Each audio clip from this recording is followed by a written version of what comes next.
I must admit, the MechMaxx SM32 was a bit of a surprise.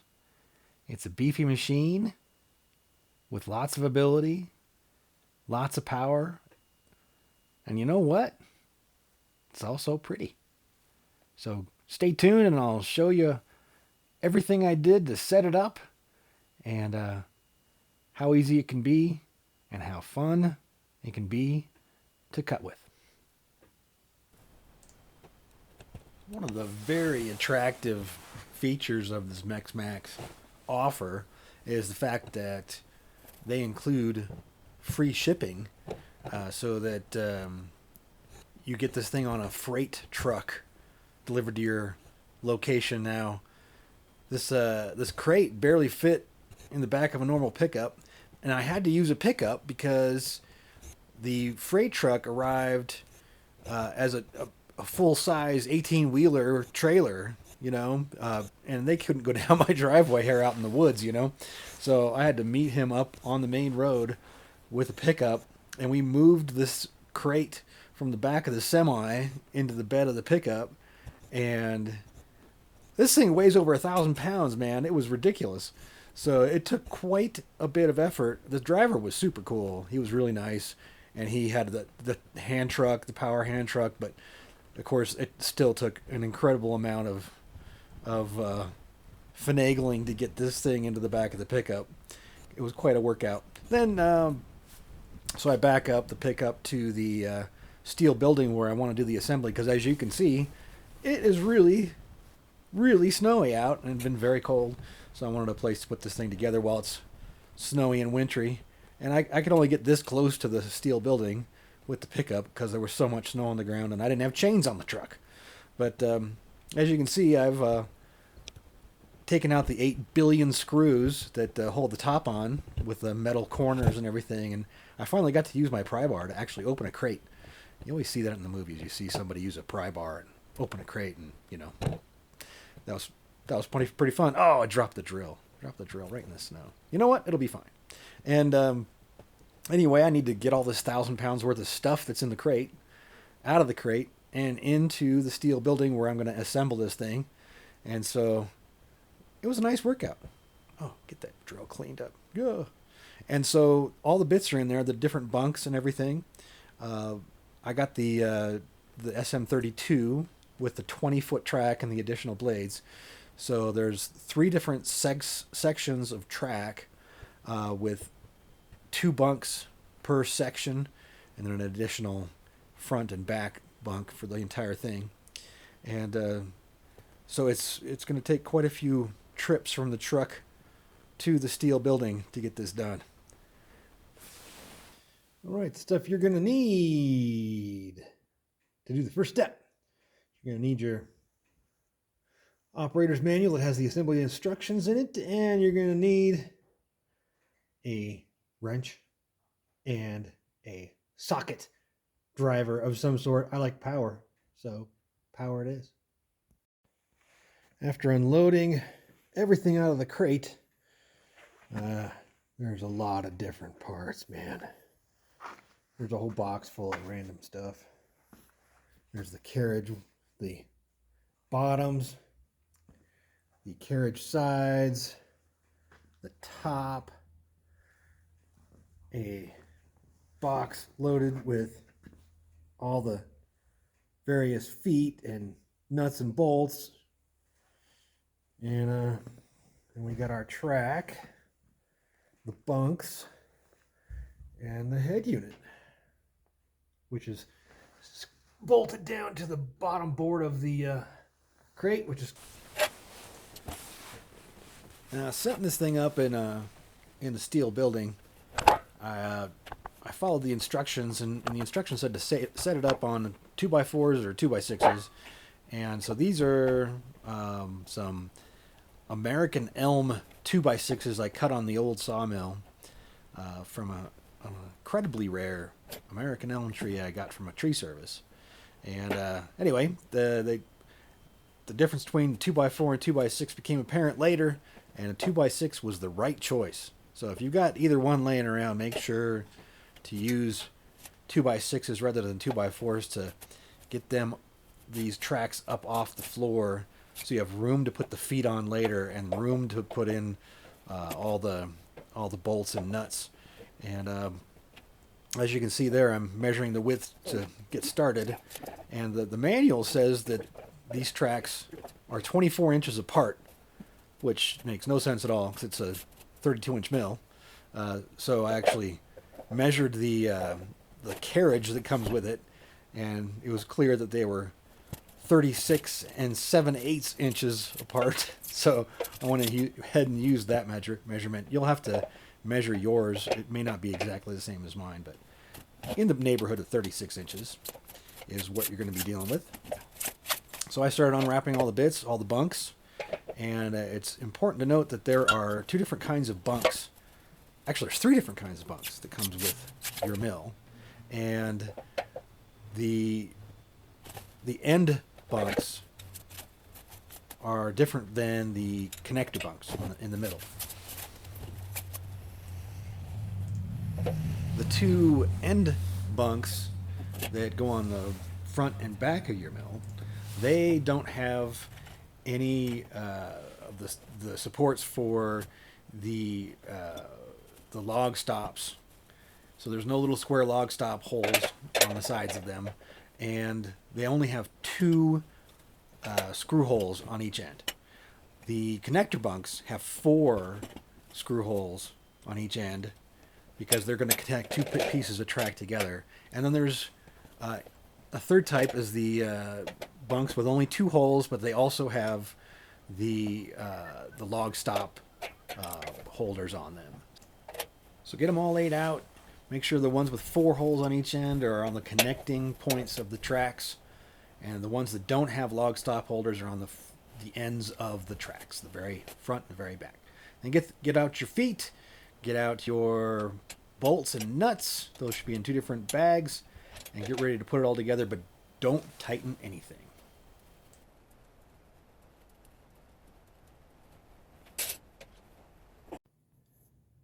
All right, some important things to note. When it comes to joining these two, you need to put the plate underneath the rails because you don't want this bunk to be higher than the rest. Also, the bunks that join the 2 tracks have 4 holes in them. The bunks that are midway down the track have only 2 holes in them. And make sure that the stops are all on the right side. I mean, the head's going to be up here on top, and it's going to travel down to the right, and then the bunks are going to be on that side. So as you're looking at the head before it cuts, they're on the right side because that's where the blade is going to push against. It's going to push that way. So as you can see here, I've got a 3rd set of tracks to go. So I'm going to have another plate, of course, mounted underneath, and then a 4-hole bunk is going to be on the joining place. And the in-between bunks only have 2 holes. And the end bunks have 2, and they also have the stop.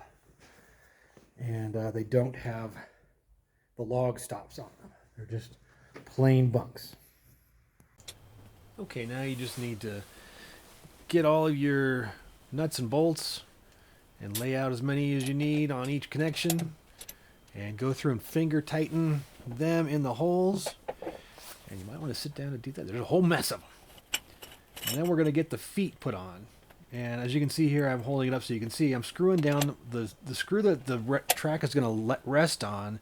I screw it down into the middle of the post so that we start with the track laying on the one nut, the middle nut, about halfway down the post, so we have room to adjust either up or down quite a bit, because obviously the ground this is going to go onto is not going to be perfectly level and flat, and I'll need to do some adjusting to get everything level once it's already set up.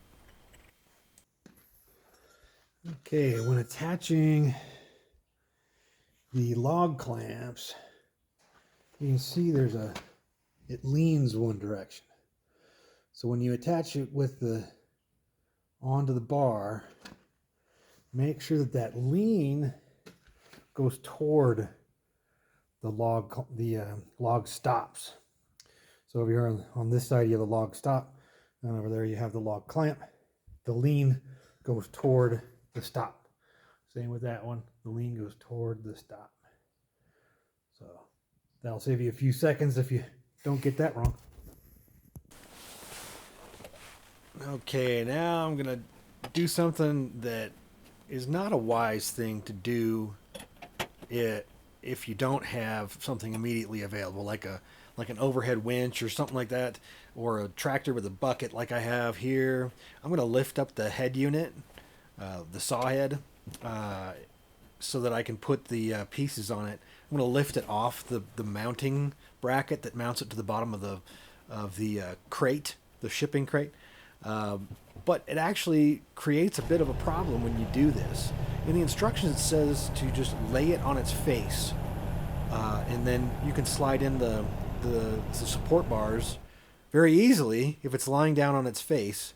If you lift it up like I did here, and a lot of other people do, they set it up this way, either with jacks or with an overhead winch. And then it's hard to get the bars in there because there's two clamps where these bars fit through that are meant to, to secure the head in place, once you've adjusted it to where you want it to be. And so the actual clamps get in the way, and it's very difficult to get the bars put into the saw head with those clamps in there and not out of the way. So you have to do a lot of finagling in order to get that done. So probably the smartest thing to do is to lay the head unit on its face and do it that way, and put in the bars, and then put on the bottom pieces, the roller pieces, and then tip the whole thing up and continue your assembly process, rather than lifting it with a bucket like I'm doing here, because it takes a lot more monkeying around with it to get it positioned correctly.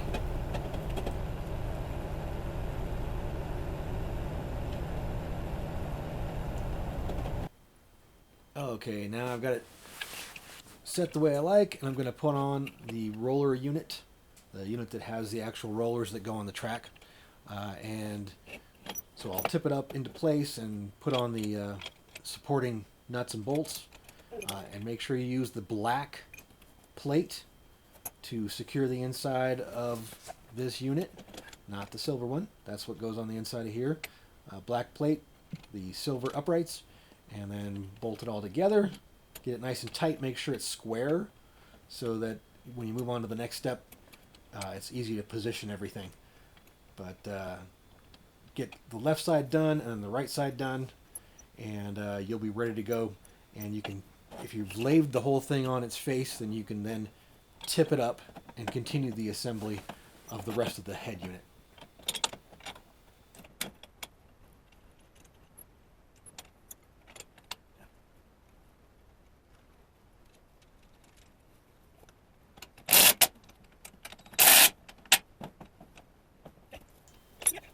Now my track unit actually came with the assembly for the wheels already, set up and put on there, so you have all the right parts in the right order on that thing.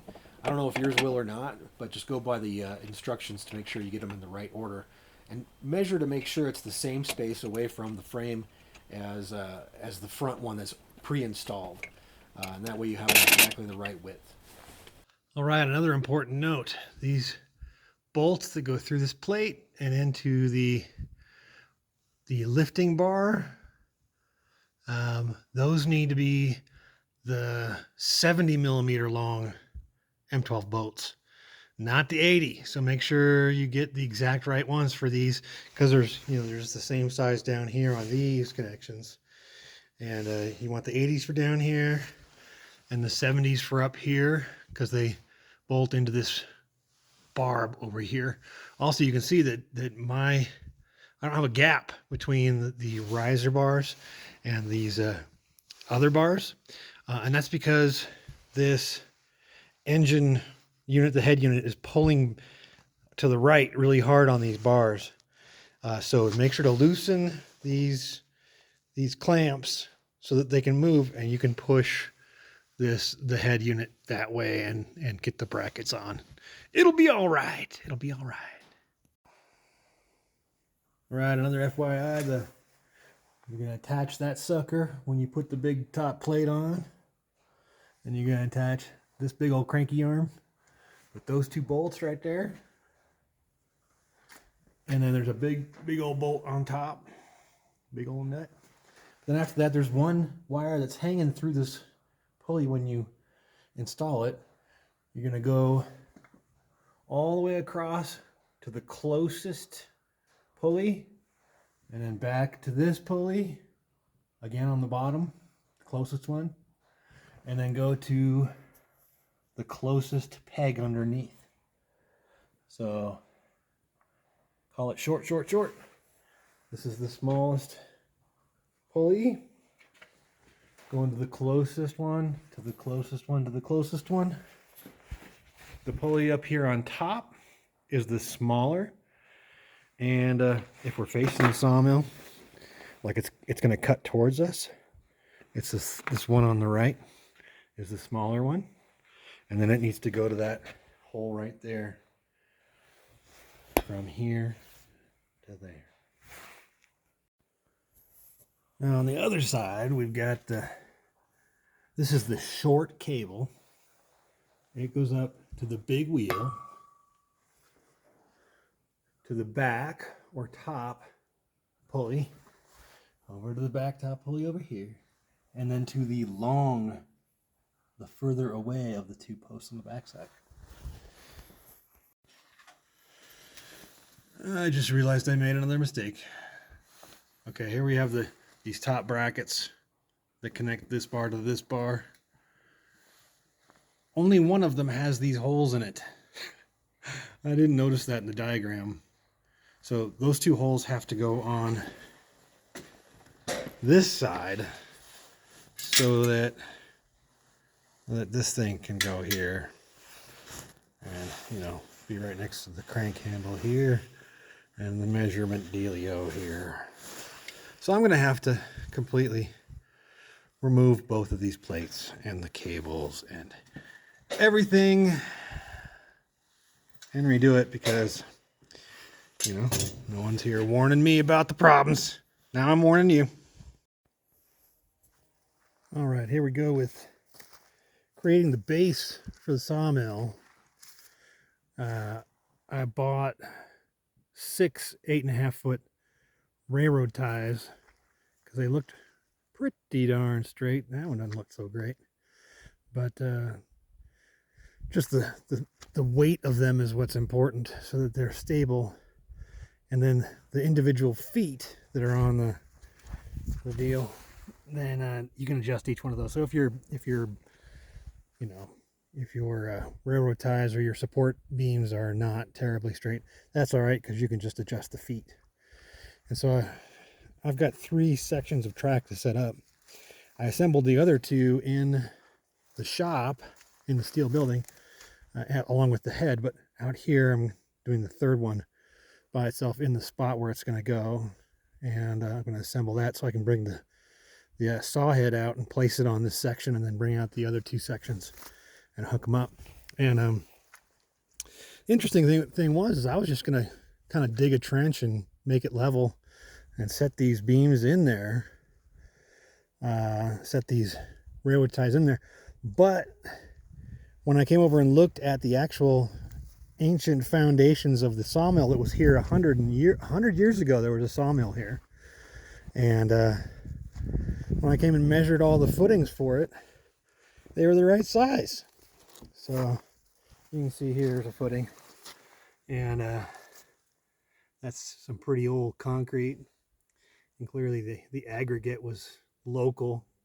I can see the degraded granite in there, and so I'm going to use these footers from the old sawmill from 100 years ago to be the base for my sawmill. And of course mine is only 20 feet long, so it's not going to use all of these footers, but I could add another section or two.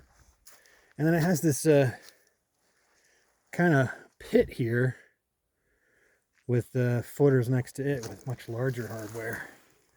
You know, footers there, and another footer over there. And it's a pit in between, and I think this is where the circle saw sat. And these footers were for the carriage that actually moved the log up and down against the big circle saw blade in here. So pretty cool. I'm pretty darn happy that I can actually use this historical location of the sawmill from 100 years ago for my sawmill. So it's the spirits of the place will be happy.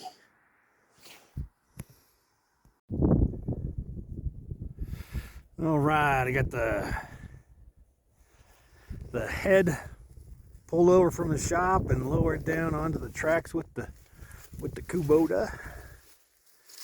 And I measured real careful like to make sure the tracks were the correct distance apart. My particular one was 36 7/8 from center to center on the tracks. And I set it down on the tracks, and it wanted to be on the inside just a tiny bit. I mean, that wheel over there wanted to ride on top of the track rather than set down in the groove. So obviously there's some wiggle room in there, but overall it came right in. Probably the biggest challenge, and do what the instructions say, in the fact that don't tighten any of this up. And you can see here this end piece right here, you really do need the nut to be on the outside to get in there and get it tightened, because I'm using an actual driver, impact driver, so I can't get the impact driver inside there. So put the head on the inside. Anyway, don't tighten up those bolts until you have the head on the track. And then once you do, move the head up and down the track and tighten as you go, making sure, I mean, you can feel if there's resistance on there or not. And if it's loose, it'll automatically set the width between the tracks, and then you can tighten down your bunks when the head is right on top of it. And then you know it's going to be the correct width. You can see my logs clamps are pretty loose in here. Well, you know, they've got like 3/16 of an inch play in them, but that's what you want. You want to make sure that it's the correct width for the wheels, and nothing else. Now, when you do go up and down this track, this little joint right here is super important. You can see I've got a little gap there. Try not to have that gap. And you can see that I'm off by about a 64th of an inch. Try and not be off even by that much, because see, that one's better. It's not off, but it does have like a 64th gap. But try and make those just super flush, super tight, super even, because otherwise you'll feel the click. That one's much better. You'll feel the click when the carriage goes over the top. But then just tighten them all down, and it should be good to go. That does it for my assembly video. Everything went great. There were small hiccups, but nothing terrible. And the first log I cut up took me about 10 minutes to go from log to lumber. So compared to my old mill, my goodness, what a difference. I really enjoyed it. Next video, I'll show you actually cutting up some logs into lumber. And hopefully this video will save you a little bit of time and tell you what kind of quality you're dealing with one of these MechMaxx sawmills. All right. Thanks for watching.